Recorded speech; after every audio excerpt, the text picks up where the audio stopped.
வணக்கம் உறவுகளே. தமிழக வெற்றி கழகம் 108 இடத்துல வெற்றி அடைஞ்சிருந்தாங்க. அவங்க ஆட்சி அமைக்கணும் அப்படின்னா 118 சீட்டு வேணும். அதற்கு இப்போ யார் யாரெல்லாம் சப்போர்ட் பண்றாங்க அப்படிங்கிறத பத்தி இந்த வீடியோவில் பார்ப்போம். தமிழக வெற்றி கழக தலைவர் விஜய் அண்ணாவோட பதவியேற்பு விழா மே 7ஆம் தேதி நாளைக்கு நடக்க இருக்குது. தமிழக வெற்றி கழகம் இதுவரைக்கும் 108 சீட்டு வாங்கியிருந்தாங்க. தமிழக வெற்றி கழகமே ஆட்சி அமைக்கணும் அப்படின்னா அவங்களுக்கு இன்னும் 10 சீட்டு தேவைப்படும். அதாவது இதுவரைக்கும் வாங்கியிருந்த 108 சீட்டு ப்ளஸ் 10 சீட்டும் சேர்த்து 118 சீட்டு வேணும். அதுக்கு யாராவது கூட்டணி சேர்ந்தாங்க அப்படின்னா முடியும். இது வரைக்குமே நிறைய கட்சிக்கு அவருக்கு ஆதரவு தர்றதா தான் சொல்லியிருக்காங்க. எப்படி இருந்தாலும் அவர் தான் முதலமைச்சர் அப்படிங்கிறதுல எந்த ஒரு மாற்று கருத்தும் இல்லை. நேற்று கூட தேமுதிகவோட தலைவர் பிரேமலதா அவங்க விஜய் அண்ணாவுக்கு வாழ்த்து சொல்லி விஜய் எங்கள் வீட்டு பிள்ளை தான் அப்படின்னு சொல்லியிருக்காங்க. அதை இல்லாமல் விடுதலை சிறுத்தை கட்சிகளும் ஆதரவு தர்றதா சொல்லியிருக்காங்க. டெல்லியிலேருந்து காங்கிரஸ் கட்சி தலைவர் ராகுல் காந்தி கூட அவருக்கு வாழ்த்து சொல்லியிருக்காங்க.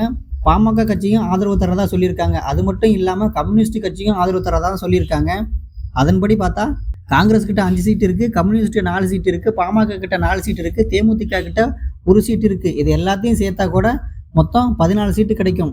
தமிழக வெற்றி கழகத்துக்கிட்ட இருக்க 108 சீட்டும் இவங்க கிட்ட இருக்க 14 சீட்டும் சேர்த்தா 122 சீட்டு. அதாவது கண்டிப்பாக பெரும்பான்மையான மெஜாரிட்டி காட்டி ஆட்சி அமைக்க முடியும். கட்சி தகவல் தடை சட்டம் இருக்கிறதுனால டிஎம்கேலேருந்து ஏடிஎம்கேலேருந்து இப்போதைக்கு டிவிக்கு பக்கம் யாரும் வர முடியாது. ஆனால் கூட்டணியில் இருந்தால் கண்டிப்பாக வரலாம். இப்போதைக்கு தளபதி அண்ணா ஆட்சி அமைக்கிறதுக்கு ஆளுநருக்கு கடிதம் அனுப்பியிருக்காங்க. அதில் 2 வாரம் கால அவகாசம் கேட்டிருக்காங்க. எதுக்குன்னா மெஜாரிட்டி காட்டுறதுக்காக.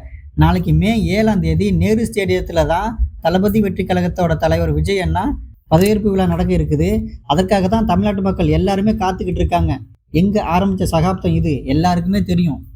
இந்த மூஞ்சியெல்லாம் எங்கே படம் நடிக்க போகுது அப்படின்னு சொன்னவங்க முன்னாடி இப்போ சினிமாவோட உச்சத்துக்கே போயிருக்காரு. இதெல்லாம் விட்டுட்டு இப்போ மக்களுக்காக நான் வர்றேன் அப்படின்னு சொல்லி அரசியலுக்கு இறங்கியிருக்காங்க.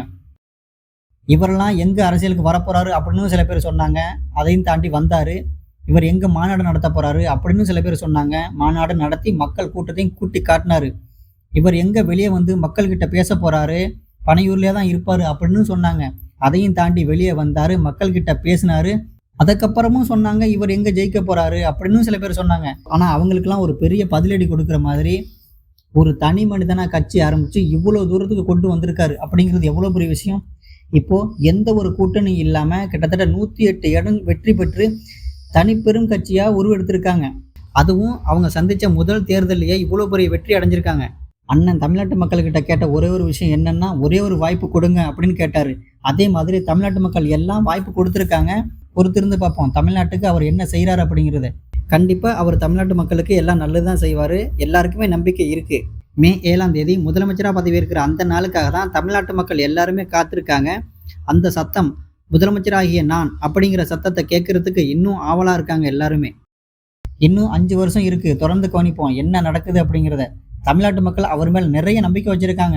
அநேகமாக இந்நேரம் கூட்டணி சேர்றதுக்கான முடிவுகள் பேச்சுவார்த்தை எல்லாம் நடந்திருக்குன்னு நினைக்கிறேன். பொறுத்திருந்து பார்ப்போம். நாளைக்கு கூட்டணி யார் யார் சேர்றாங்க, என்ன நடக்குது அப்படிங்கிறத பார்ப்போம். நன்றி, வணக்கம்.